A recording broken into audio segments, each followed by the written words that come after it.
देश की राजनीति में चिराग पासवान की दीवानगी युवाओं पे इस कदर सर चढ़ के बोल रही है कि उनके चाहने वालों ने बैरिकेडिंग ही तोड़ डाली।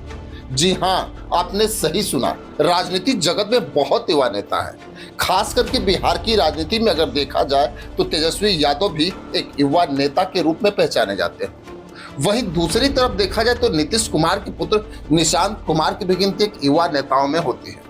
लेकिन इस समय चिराग पासवान की दीवानगी जिस तरह से बिहार के युवाओं पे सर चढ़ के बोल रही है, वो बिहार ही नहीं देश की राजनीति में एक अलग संकेत दे रही है। वैसे तो जिस तरह से चिराग पासवान के साथ सेल्फी लेने वालों की भीड़ लगी, वो बिहार की राजनीति में इस समय सोचने पे सबको मजबूर कर रही है। वैसे तो चिराग पासवान आज जिस मुकाम पे खड़े हैं, इसके पीछे उन्होंने अपने आप को राजनीति में साबित करने के लिए बहुत स्ट्रगल देखा है। लेकिन कहते हैं ना, जब इंसान अपने मुकाम को पा जाता है तो उसके चाहने वाले लाखों हो जाते हैं। लेकिन मैं आपको बता दूं कि गया में एक जनसभा को संबोधित करने पहुंचे चिराग पासवान के समर्थकों ने उनकी सुरक्षा में लगे बैरिकेडिंग को ही तोड़ दिया। वैसे तो मैं आपको बताते चलूं कि केंद्रीय मंत्री चिराग पासवान गया जिले के बोधगया विधानसभा के फतेहपुर पहुंचे थे।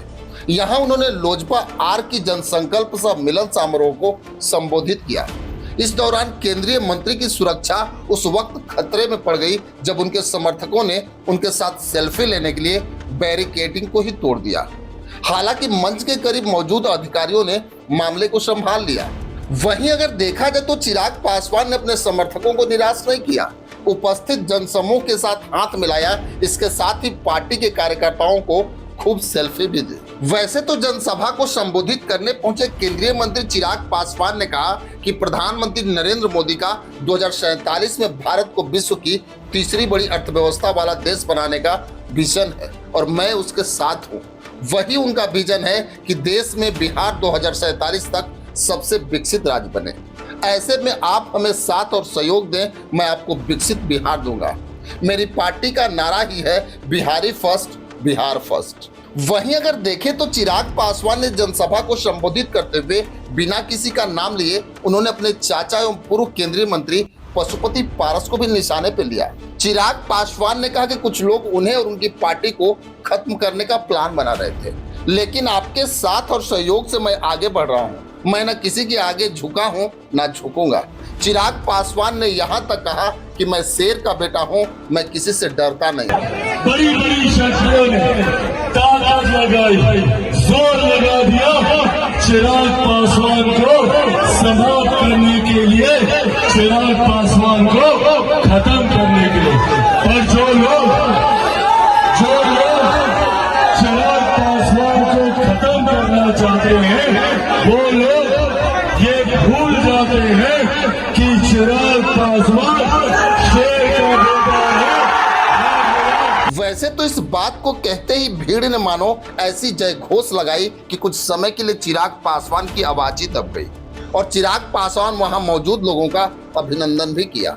वहीं चिराग पासवान ने केंद्र सरकार की तारीफ करते हुए कहा कि प्रधानमंत्री मोदी बिहार की जनता के लिए कई लाभकारी योजनाएं चला रहे हैं। 2025 में बिहार को विकसित राज्य बनाने के लिए पुनः एनडीए की सरकार बनाएं। बिहार की बेहतरी के लिए एनडीए सरकार जरूरी है। वैसे तो चिराग पासवान ने यहाँ तक कहा कि मैं आपके सम्मान पे आंच नहीं आने दूंगा, अपने शरीर का एक एक कतरा आपके लिए न्यौछावर कर दूंगा। आप लोगों का हक अधिकार दिलाने के लिए अपने खून का एक एक कतरा आप लोगों के लिए न्यौछावर करूंगा।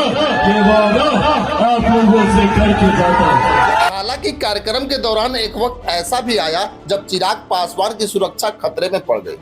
दरअसल कार्यक्रम में शामिल होने के लिए चिराग पासवान दोपहर में ही पहुंचे थे। उनके पहुंचते ही समर्थक उनकी एक झलक पाने एवं सेल्फी लेने के लिए बेकाबू हो गए। भीड़ के कारण मंच के पास बनी बैरिकेडिंग टूट गई। वहीं चिराग पासवान ने अपने समर्थकों को निराश नहीं किया और वहां मौजूद लोगों से हाथ मिलाया और साथ ही पार्टी के कार्यकर्ताओं के साथ खूब सेल्फी ली।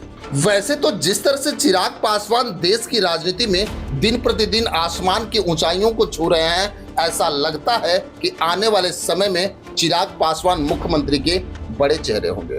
खैर, इसमें आपकी क्या राय है हमें कमेंट बॉक्स में जरूर लिखेंगे। बस आज के लिए इतना ही, फिर मिलेंगे। जय हिंद।